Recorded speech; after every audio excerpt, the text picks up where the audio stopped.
The Adventure of Abbey Grange.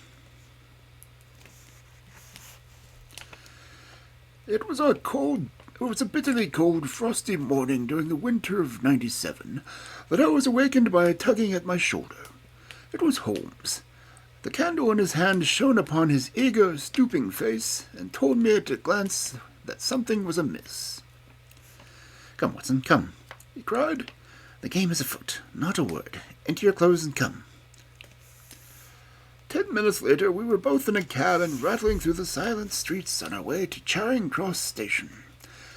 The first faint winter's dawn was beginning to appear, and we could dimly see the occasional figure of an early workman as he passed us, blurred and indistinct in the opalescent London reek. Holmes nestled in silence into his heavy coat, and I was glad to do the same, for the air was most bitter, and neither of us had broken the fast. It was not until we had consumed some hot tea at the station and taken our places at Kentish train that we were sufficiently thawed, he to speak and I to listen. Holmes drew a note from his pocket and read it aloud. "Abbey Grange, Marsham, Kent. 3:30 a.m. My dear Mr. Holmes, I should be very glad for your immediate assistance in what promises to be a most remarkable case. It is something quite in your line. Except for releasing the lady, I will see that everything is kept exactly as I found it. But I beg you not to lose an instant, as it is difficult to leave Sir Eustace there. Yours faithfully, Stanley Hopkins." "Hopkins has called me 7 times, and on each occasion his summons has been entirely justified," said Holmes.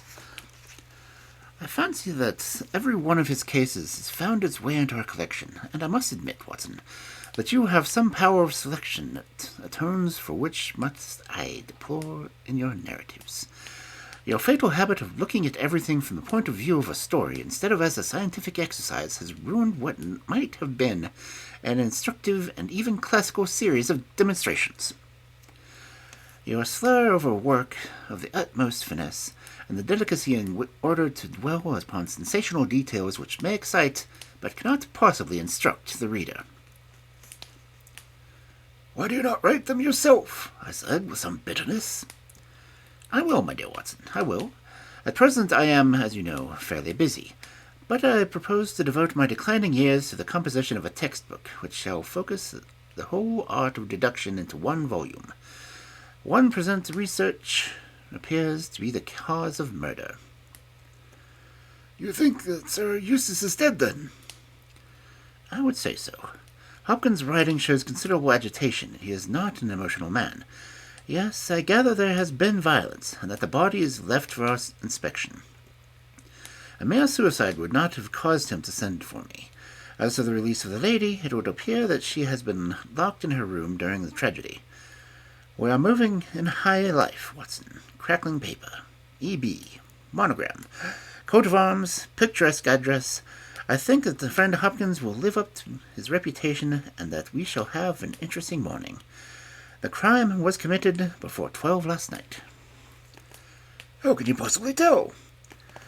"By the inspection of the trains and by the reckoning of time. The local police had to be called in, and they had to communicate with Scotland Yard. Hopkins had to go out, and he in turn had to send for me. All that makes a fair night's work. Well, here we are at Chilsington Station, and we shall soon set our doubts to rest."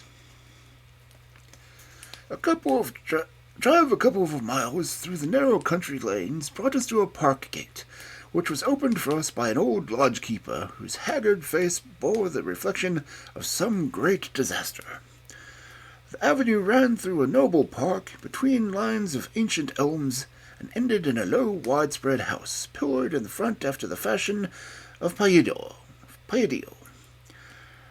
The central part was evidently of great age and shrouded in ivy, but the large windows showed that modern changes had been carried out, and one wing of the house appeared to be entirely new.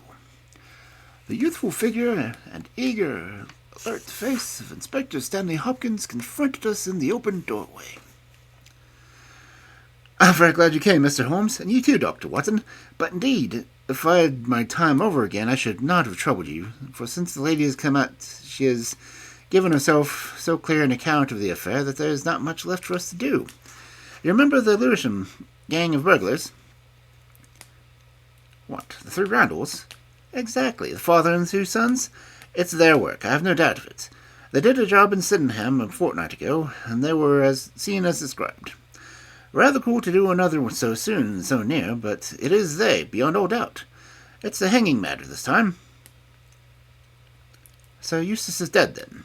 Yes, his head was knocked in with his own poker. Sir Eustace Brackenstall, the driver tells me. Exactly, one of the richest men in Kent. Lady Brackenstall is in the morning room. Poor lady. She has had the most dreadful experience. She seemed half dead when I saw her first. I think you had best see her and hear her account of the facts. Then we will examine the dining room together. Lady Brackenstall was no ordinary person. Seldom have I seen so graceful a figure, so womanly a presence, and so beautiful a face. She was a blonde, golden-haired, blue-eyed, and would, no doubt, have been the perfect complexion which goes with such colouring had not recent experiences left her drawn and haggard. Her sufferings were physical as well as mental, for over one eye rose a hideous plum-coloured welting, which her maid, a tall, austere woman, was bathing audaciously with vinegar and water. The lady lay back, exhausted upon the couch, but her quick, observant gaze as we entered the room, and the alert expression of her beautiful features, showed that neither her wit nor her courage had been shaken by her terrible experience. She was enveloped in a loose dressing gown of blue and silver, but a black sequined covered dinner dress was hung upon the couch beside her. "I have told you all happened, Mr. Hopkins," she said wearily. "Could you not repeat it for me? Well, if you think it necessary, I will tell these gentlemen what occurred.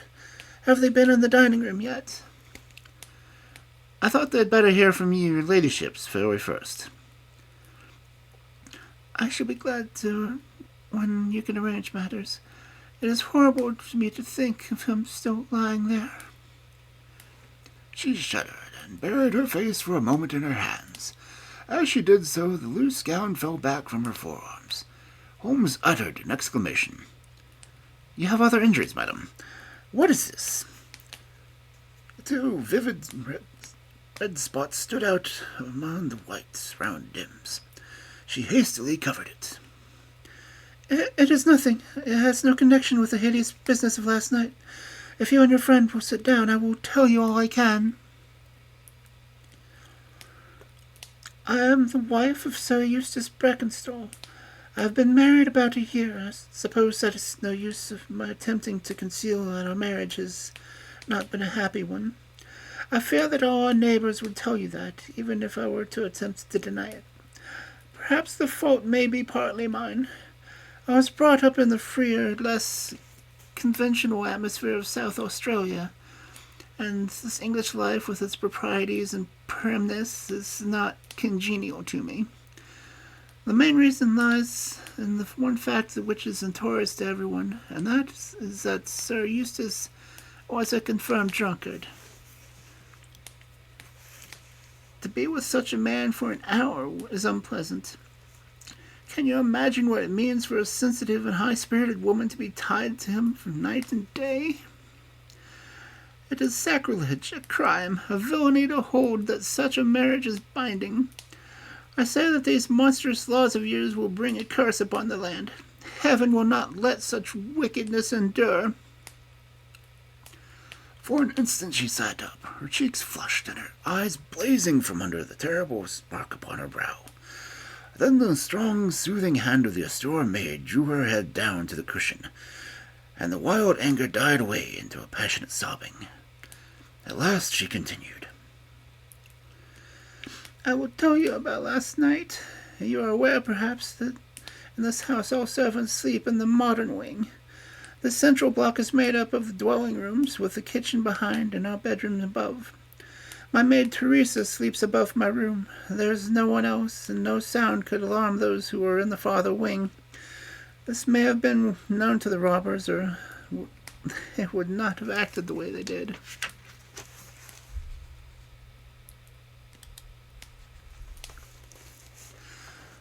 So Eustace retired about 10:30. The servants had already gone to their quarters. Only my maid was up, and she had remained in her room at the top of the house until I needed her services. I sat until after 11 in this room, absorbed in a book. Then I walked round to see that all was right before I went upstairs. It was my custom to do this myself, for, as I explained, Sir Eustace was not always to be trusted. I went into the kitchen, the butler's pantry, the gun-room, the billiard-room, the drawing-room, and finally the dining room. As I approached the window, which is covered with thick curtains, I suddenly felt the wind blow upon my face and realized that it was open. I flung the curtain aside and found myself face to face with a broad-shouldered elderly man who had just stepped into the room. The window is a long French one, which really forms the door leading to the lawn. I held my bedroom candle lit in my hand, and by its light, behind the first man I saw two others, who were in the act of entering. I stepped back, but the fellow was on me in an instant. He caught me first with the wrist and then by the throat. I opened my mouth to scream, but he struck me with such a savage blow that his fist over my eye, and felled me to the ground. I must have been unconscious for a few minutes, for when I came to myself, I found that they had torn down the bell rope and had secured me tightly by the oaken chair which stands at the head of the dining-room table. I was so firmly bound that I could not move, and a handkerchief round my mouth prevented me from uttering any sound. It was at this instant that my unfortunate husband entered the room. He had evidently heard some suspicious sounds, and he came prepared for such a scene as he found. He was dressed in his shirt and trousers, with his favourite blackthorn cudgel in his hand. He rushed at one of the burglars, but another, it was the elderly man, stooped and picked up poker from the grate and struck him a terrible blow as he passed. He fell with a groan, and never moved again. I fainted once more, but again it could only have been a very few minutes during which I was insensible. When I opened my eyes, I found that they had collected the silver from the sideboard, and they had drawn the bottle of wine and stood there. Each of them had a glass in his hand. I have already told you, have I not, that one was elderly, with a beard, and the other two young hairless lads. They might have been the father and his two sons. They talked together in whispers. They came over and made sure that I was still securely bound. Finally they withdrew, closing the window after them. It was quite a quarter of an hour before I got my mouth free. When I did so, my screams brought the maid to my assistance. The other servants were soon alarmed, and we sent for the local police, who instantly communicated with London.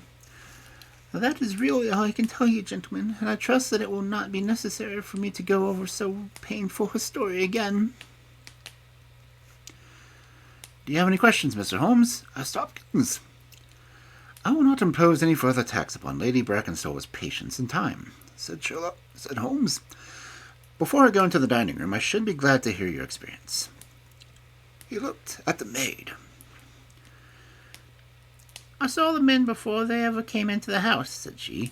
As I sat at my bedroom window, I saw 3 men in the moonlight down by the lodge gate yonder, but I thought nothing of it at the time. It was more than an hour after I had heard my mistress scream, and I ran down to find her, poor lamb, just as she says, and him on the floor with his blood and brains all over the room. It was enough to drive a woman out of her wits, tied there, and her very dress spotted with him. But she never wanted courage. Had Miss Mary Fraser of Adelaide, and Miss Lady Brackenstall of Abbey Grange, hasn't learned new ways. You've questioned long enough, you gentlemen, and now she is coming to her room, and with her old Teresa, to get the rest of that she badly needs. With a motherly tenderness, the giant woman put her arm around the mistress and led her from the room. She has been with her all of her life, said Hopkins. Nursed her from a baby and came with her to England when they first left Australia 18 months ago. Teresa Wright is her name, and the kind of maid you don't pick up nowadays. This way, Mr. Holmes, if you please. The keen interest had passed out of Holmes's expressive face, and I knew that with all the mystery, all the charm of the case had departed.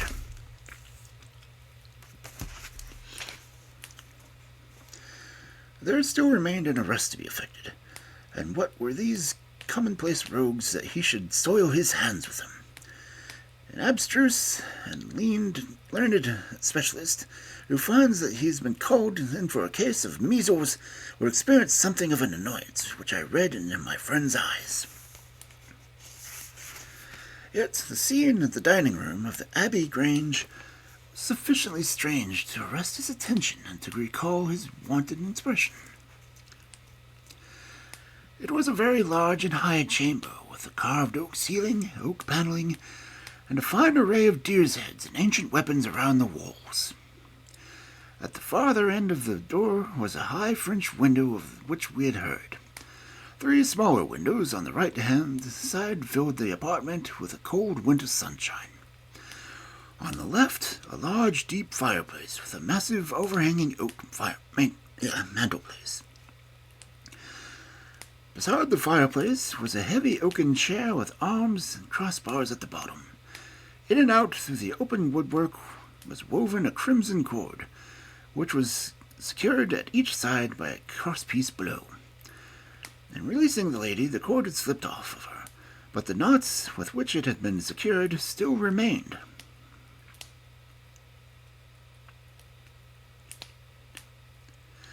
These details only struck our attention afterwards, for our thoughts were entirely absorbed by the terrible object which lay spread upon the tiger-skinned hearthrug in front of the fire. It was the body of a tall, well-made man about 40 years of age. He lay upon his back, his face upturned, and his white teeth grinning through the short black beard. His 2 clenched hands were raised above his head, and a heavy black thorn stick lay across them. His dark, handsome, aquiline features were convulsed into a spasm of vindictive hatred, which had set his face in a terrible, fiendish expression.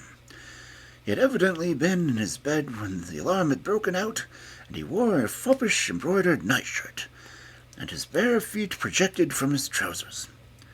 His head was horribly injured, and the whole room bore witness to the savage ferocity of the blow which had struck him down. Beside him lay a heavy poker, bent into a curve by the concussion. Holmes examined both it and the indescribable wreck which it had wrought.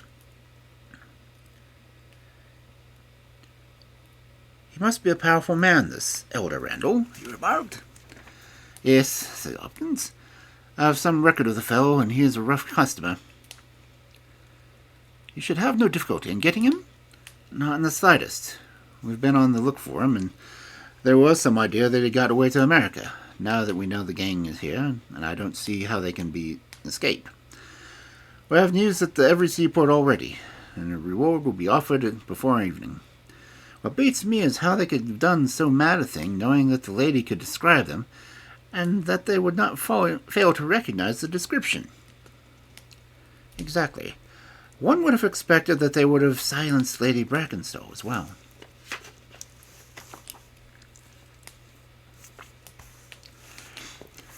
"They may not have realized. I suggested that she had recovered from her faint." "That is likely enough. If she seems to be senseless, they would not take her life.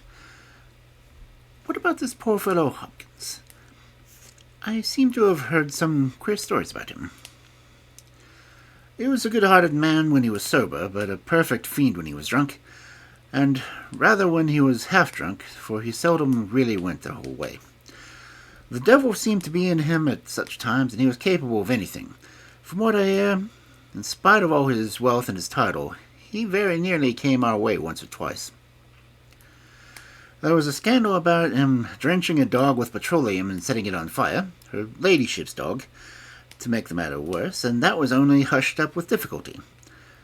Then we threw a decanter at the maid, Teresa Wright. There was trouble with that. On the whole, between ourselves, it will be a brighter house without him. What are you looking at now?" Holmes was down on his knees examining with great attention the knots upon the red cord with which the lady had been secured. Then he carefully scrutinized the broken and frayed end where it had been snapped off. Then the burglar had dragged it down. When this was pulled down, the bell in the kitchen must have rung soundly, he remarked. No one could hear it. The kitchen stands right at the back of the house.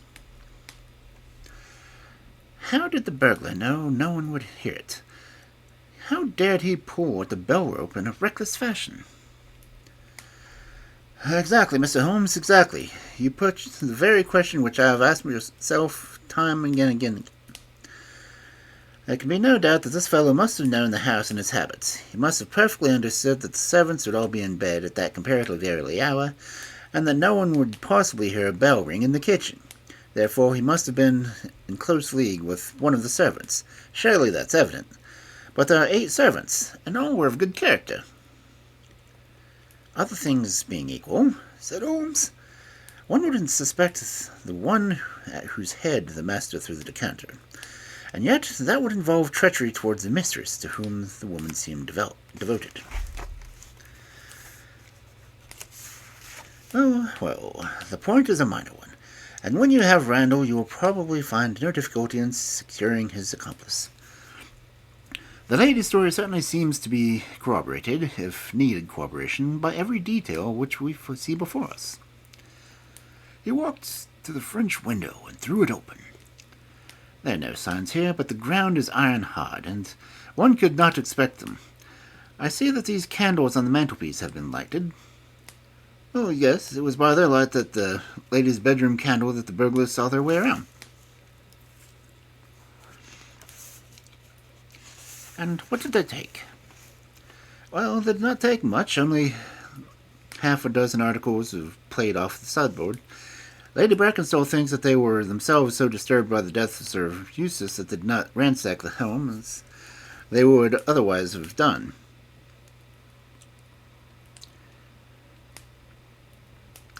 No doubt that is true, and yet they drank some wine, I understand. To steady their own nerves? Exactly. These 3 glasses upon the sideboard have been untouched, I suppose. Yes, and the bottle stands as they left it. Let us look at it. Hello, what's this? 3 glasses were grouped together, one of them tinged with wine, and one of them containing some dregs of beeswing. The bottle stood between them, 2/3 full, and beside it lay a deep-stained cork. Its appearance and the dust upon the bottle showed that it was no commonplace vintage which the murderers had enjoyed. A change had come over Holmes's manner. He had lost his listless expression again, and I saw the alert light of interest in his keen, deep-set eyes. He raised the cork and examined it minutely. How did they draw it? He asked. Hopkins pointed at a half-open drawer. In it lay some table linen and a large corkscrew. Did Lady Brackenstall say the corkscrew was used? No, I don't remember that it was senseless at the moment when the bottle was opened. Quite so. As a matter of fact, that screw was not used. This bottle was opened by a pocket screw, probably contained with a knife, and not one more than 1.5 inches long. If you examine the top of the cork, you will observe that the screw was driven in 3 times before the cork was extracted. It has never been transfixed. This long screw would have been transfixed and drawn. It's a single pull. When you catch this fellow, you'll find that he has one of these multiplex knives in his possession. Excellent, said Hopkins. But these glasses do puzzle me, I confess. Lady Brackenstall actually saw the 3 men drinking, did she not? Yes, she was clear about that. And then is an end of it. What more can be said? And yet you must admit that 3 glasses are so remarkable, Hopkins. What you see, nothing remarkable. Well, let it pass. Perhaps when a man has special knowledge and special powers like my own, it rather encourages him to seek a complex explanation when a simpler one is at hand. Of course, it must be a mere chance about these glasses. Well, good morning, Hopkins. I don't see that I can be of any use to you, and you appear to have your case very clear. You will let me know when Randall is arrested and any further developments which may occur. I trust that I shall soon have to congratulate you upon a successful conclusion. Come, Watson, I fancy that we may employ ourselves more profitably at home. During our return journey, I could see by Holmes's face that he was much puzzled by something which he had observed. Every now and then, by an effort, he would throw off the expression and talk as if the matter was clear, and then his doubts would settle down upon him again, and his knitted brows and abstracted eyes would show that his thoughts had gone back once more to the dining room of the Abbey Grange, in which this midnight tragedy had been enacted. At last, by a sudden impulse, just as our train was crawling out of the suburban station, he sprang out to the platform and pulled me out with him. "Excuse me, my dear fellow," said he, as we watched our rear carriages of our train disappearing around the curve. "I'm very sorry to make you the victim of what may seem a mere whim, but on my life, Watson, I simply can't leave the case in this conclusion. Every instinct that I possess cries out against it. It's wrong. It's all wrong. I swear that it's wrong. And yet the lady's story was complete. The maid's cooperation was sufficient. Every detail was fairly exact. What have I put against it? 3 wine glasses. That is all. But I have not taken things for granted. If I have examined everything with the care which I would have shown had we approached the case de novo, and had no cut-and-dry stories warp my mind, would I have not found something more definite to go upon? Of course I should. Sit down on this bench, Watson, until a train for Chislehurst arrives, and allow me to lay the evidence before you, imploring you at first instance to dismiss from your mind the idea that anything which the maid or her mistress may have said must be necessarily true. The lady's charming personality must not be permitted to warp our judgment. Surely there are details in the story which it looked like in blood would excite our suspicion. These burglars made a considerable haul at Syndenham a fortnight ago. Some accident of them or their appearance was in the papers, and would naturally occur to anyone who wished to invent a story in which the imaginary robber should play a part. As a matter of fact, burglars who have done a good stroke of business are, as a rule, only too glad to enjoy the proceeds in peace and quiet without embarking on another perilous undertaking. Again, it is unusual for burglars to operate at so early an hour. It is unusual for burglars to strike a lady to prevent her from screaming, since one would imagine that was a sure way to make her scream. It is unusual for them to commit murder when their numbers are insufficient to overpower one man.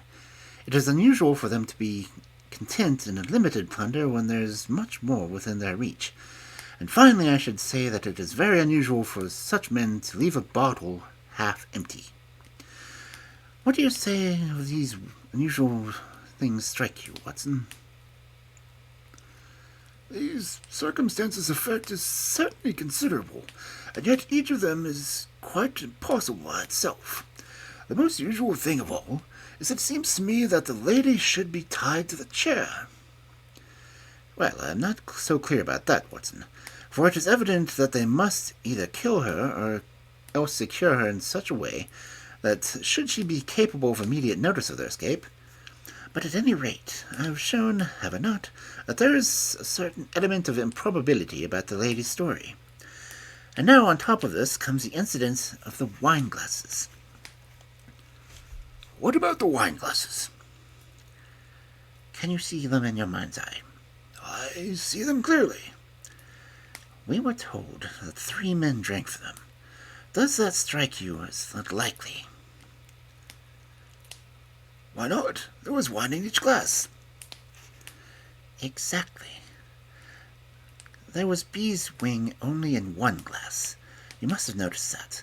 What does that suggest to your mind? The last glass filled would be the most likely to contain beeswax. Not at all. The bottle was full of it, and it is inconceivable that the first 2 glasses were clear, and that the third heavily charged with it. There are 2 possible explanations, and only 2. One is that after the second glass was filled, the bottle was violently agitated, and so the third glass received the beeswing. That does not appear probable. No, I'm sure I'm right. What then do you suppose? That only 2 glasses were used, and that the dregs of both were poured into the third glass to give it the false impression that 3 people had been there. In that way all the beeswing would be in the last glass, would it not? Yes, I am convinced that this is true, but I have hit upon the true explanation of this one small phenomenon. Then, in an instant, the case rises to the commonplace, to the exceedingly remarkable, for it can only mean that Lady Brackenstall and her maid have deliberately lied to us, and not one word of their story is to be believed, that they have some very strong reason for covering the real criminal, and that we must construct our case for ourselves without any help from them. That is the mission which now lies before us, and here, Watson, is the Chislehurst train.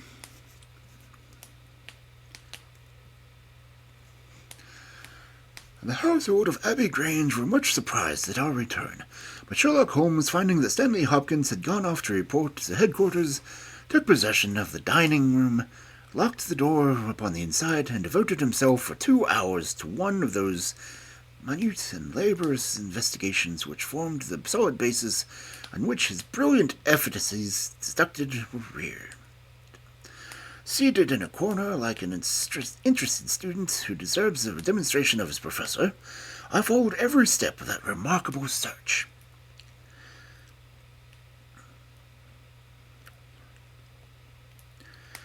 The window, the carpet, the curtains, the chair, the rope, each of them, in turn, was minutely examined, duly pondered. The body of the unfortunate baronet had been removed, but all else remained as had been seen this morning. Then, to my astonishment, Holmes climbed up to the massive mantelpiece. Far above his head hung a few inches of the red cord which was still attached to the wire.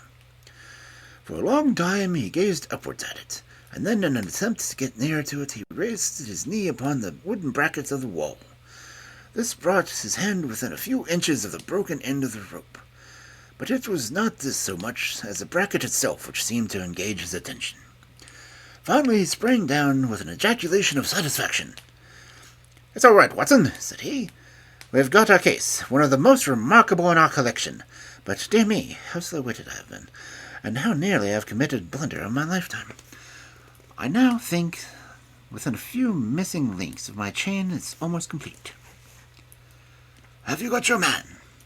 "Man, Watson, man. Only one, but a very formidable person, strong as a lion, witness to the blow which bent the poker.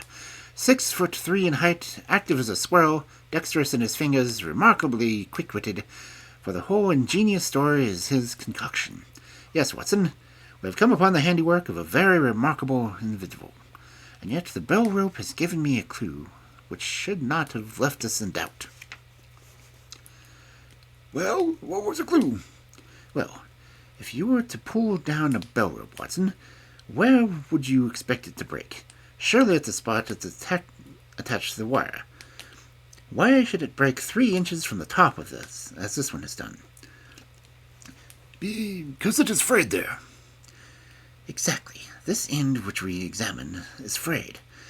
He was cunning enough to do that with his knife, but the other end is not frayed. You could not observe that from here, but if you were on the mantelpiece, you could see that out clean cut without any mark of fraying whatsoever. If you reconstructed what occurred, the man needed a rope. He would not tear it down for fear of giving the alarm-ringing bell. What did he do? He sprang up on the mantelpiece, could not quite reach it. He put a knee on the bracket, you will see with the impression in the dust, and so he got the knife to bear on the cord. He could not reach the place by at least 3 inches, from which I infer that he is at least 3 inches bigger than I am. Look at that mark upon the seat and the oaken chair. What is it?" "Blood." "Undoubtedly it is blood. This alone would put the lady's story out of court. If she were seated in that chair when the crime was done, how comes that mark? No, she was placed in the chair after the death of her husband. I'll wager the black dress shows a corresponding mark of this too. But we have not yet met our Waterloo yet, Watson. And this our Marengo, for it begins in defeat and ends in victory. I should like now to have a few words with the nurse Teresa. We must be wary for a while if we are to get the information which we want. She was an interesting person, this stern Australian nurse. Taciturn, suspicious, ungracious. It took some time before Holmes's pleasant manner and frank appearance of all that she had thawed into her corresponding amiability. She did not attempt to conceal her hatred for her late employer.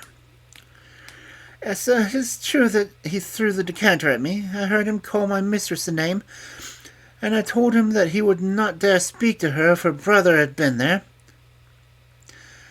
Then it was that he threw it at me. He might have thrown a dozen if he had been but left the bonny bird alone. He was forever ill-treating her, and she too proud to complain. She will not even tell me all that he has done to her. She never told me about those marks on her arm until you saw this morning, but I knew very well that they had come from a stab with a hat-pin. The sly fiend, heaven forgive him that I should speak ill of him now that he is dead, but a fiend he was if ever one walked the earth. He was a whole honey when first we met him, only 18 months ago, and we both feel that if it were 18 years...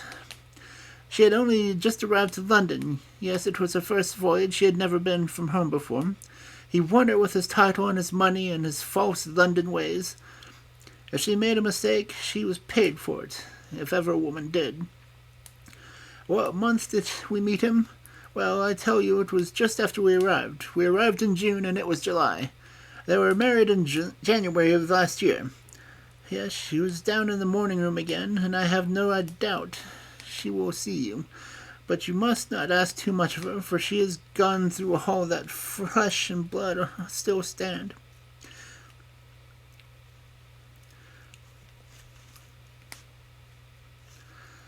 Lady Brackenstall was reclining in the same couch, but looked brighter than before. The maid had entered with us, and began once more to torment the bruise upon her mistress's brow. I hope, said the lady, that you have not come to cross-examine me again.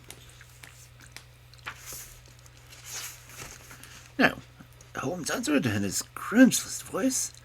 I will not cause you any unnecessary trouble, Lady Brackenstall, for my whole desire is to make things easy for you, for I am convinced that you are a much tired woman. If you will treat me as a friend and trust me, you may find that I will justify your trust. What do you want me to do? Tell the truth. Mr. Holmes! No, Lady Brackenstall, it is of no use. You may have heard that any little reputation which I possess. I will stake it all on the fact that your story is an absolute fabrication.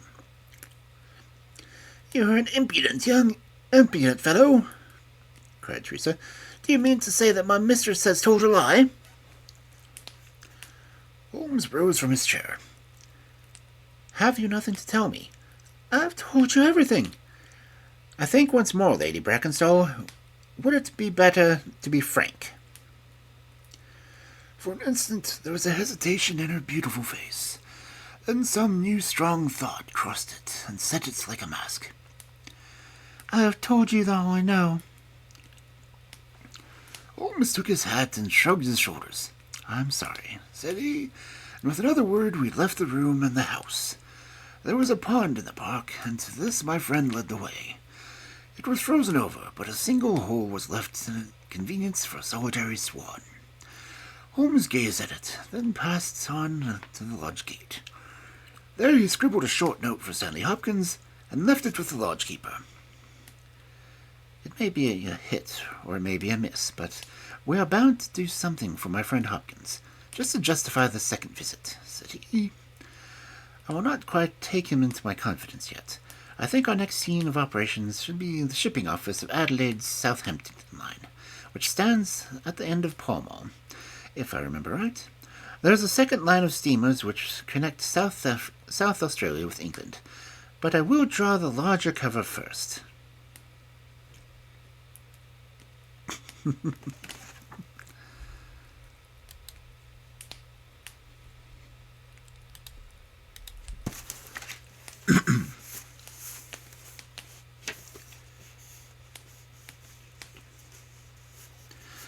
Holmes's guard sent to the manager ensured instant attention, and he was not long in acquiring all the information which he needed.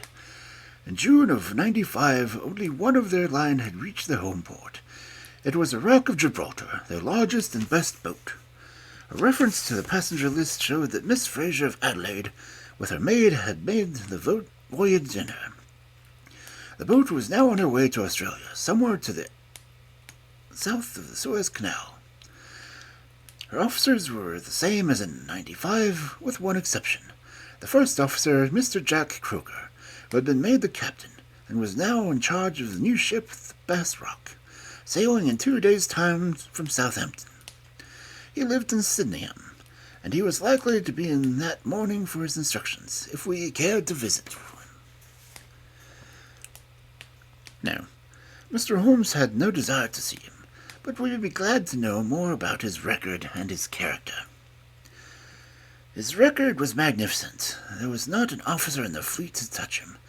As to his character, he was reliable on duty, but a wild, desperate fellow off the deck to his ship, hot-headed, excitable, and loyal, honest and kind-hearted.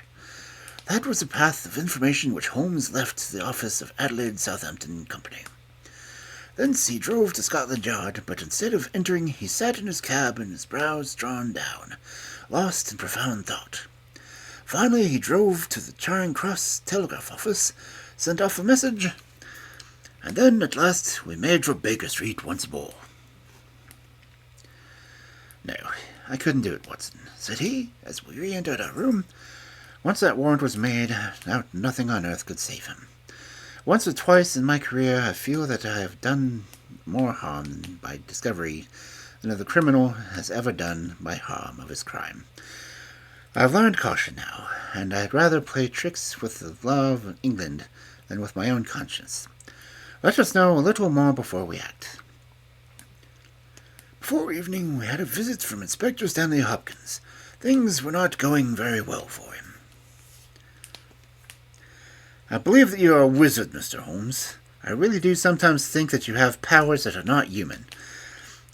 Now, how on earth could you know that the stolen silver was at the bottom of the pond?" "I didn't know it. But you told me to examine it." "You got it, then?" "Yes, I got it." "I'm very glad if I helped you." "But you haven't helped me. You've made the whole affair worse and more difficult. What sort of burglars are they that they steal silver then throw it into the nearest pond?" It was certainly eccentric behavior.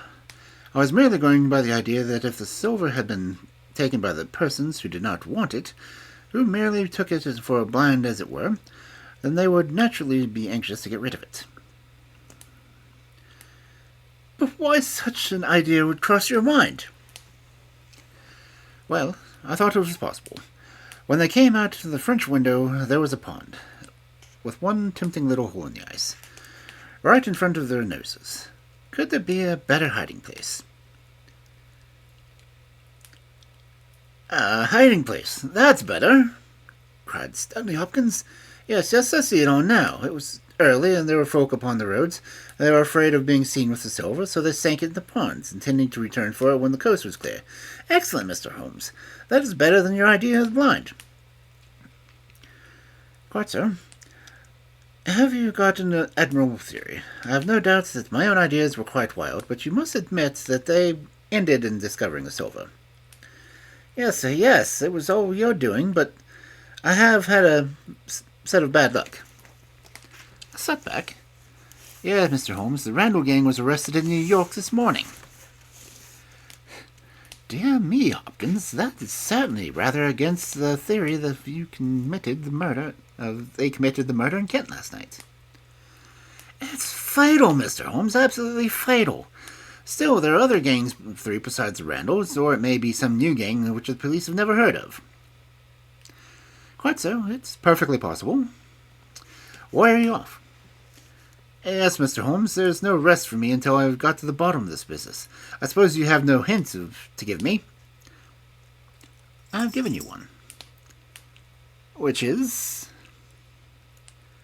"Well, I suggested a blind." "But why, Mr. Holmes, why?" Ah, that's a question, of course, but I commend the idea to your mind. You might possibly find that there was something in it. You won't stop for dinner. Well, goodbye, and let us know when you get on it. Dinner was over and the table cleared before Holmes alluded to the matter again. He had lit his pipe and held his slippered feet to the cheerful blaze of the fire. Suddenly he looked at his watch. I expect developments, Watson. When? Now, within a few minutes. Dare I say you thought I acted rather badly to Stanley Hopkins just now? I trust your judgment. A very sensible reply, Watson. You must look at it this way. What I know is unofficial. What he knows is official. I have the right to private judgment, and he has the right to none. He must disclose all, or he is a traitor to the service. It is doubtful I would not put him in so painful a position, and so reserve my information, until my own mind is clear upon the matter. But when will that be? The time has come. You will now be present at the last scene of a remarkable little drama. There was a second sound upon the stairs, and our door was opened to admit a fine specimen of manhood as ever passed through it. He was a very tall young man, golden-mustached, blue-eyed, with a skin which had been burned by tropical suns, and a springy step which showed that the huge frame was as active as it was strong. He closed the door behind him, and then he stood with clenched hands and heaving breast, choking down some overmastering emotion. Sit down, Captain Croker. You got my telegram? Our visitor sank into an armchair and looked from one to the other of us with questioning eyes. I got your telegram, and I came as the hour you said. I heard that you had been down to the office. There's no getting away from you. Let's hear the worst. What are you going to do to me? Harass me? Speak out, man. I can't sit here and play with you like cat with a mouse. Give him a cigar, said Holmes. Bite on that, Captain Croker, and don't let your nerves run away with you. I should not sit here smoking with you if I thought you were a common criminal. You may be sure of that. Be frank with me, and we may do some good. Play tricks with me, and I'll crush you.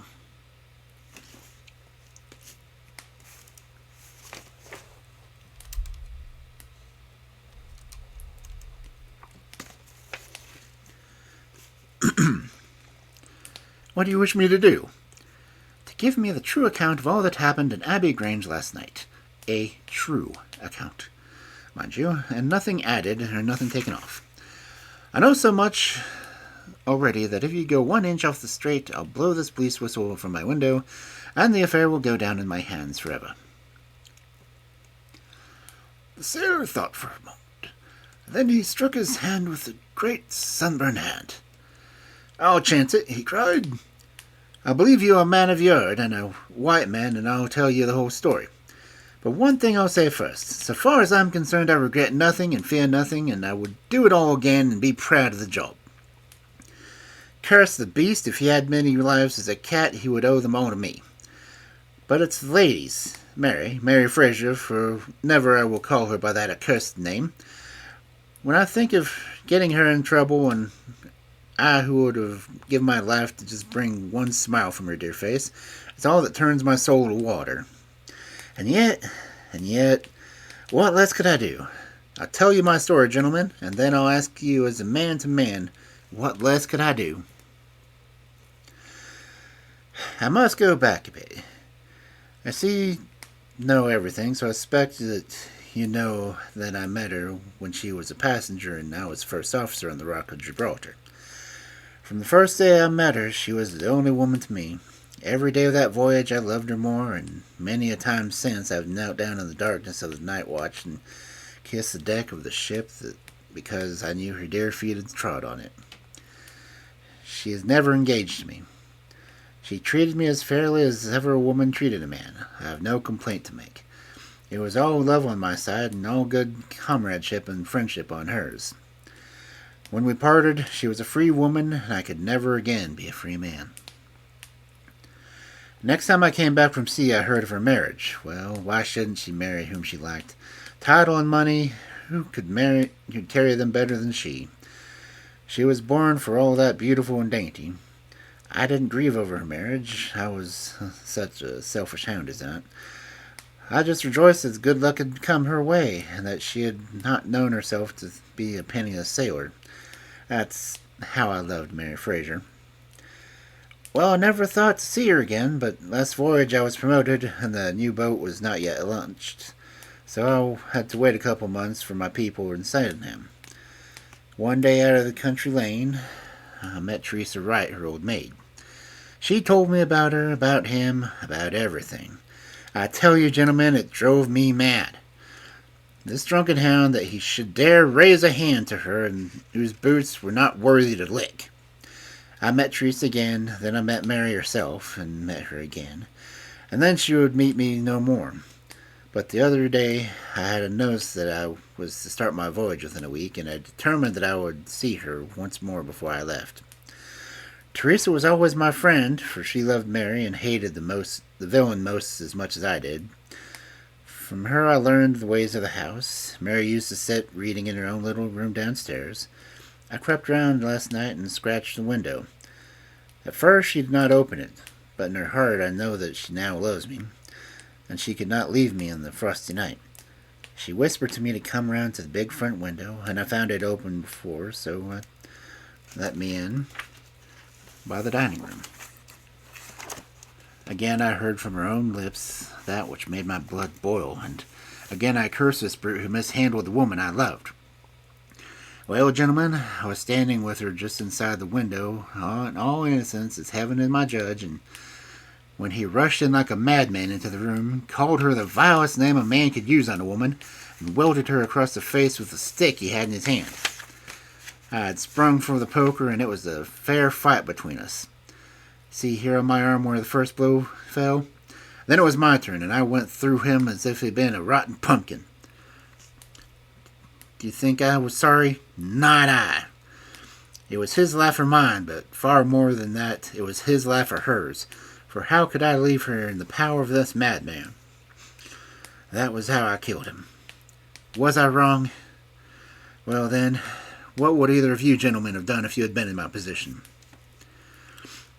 She had screamed when he struck her, and that brought old Teresa down from the room above. There was a bottle of wine on the sideboard, and I opened it and poured a little between Mary's lips, and she got half dead from the shock.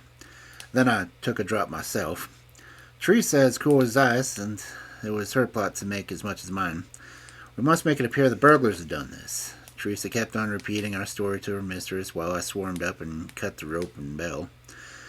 Then I lashed her to the chair and frayed out the end of the rope to make it look like all natural, and else they would wonder how the world a burglar would have got up there and cut it.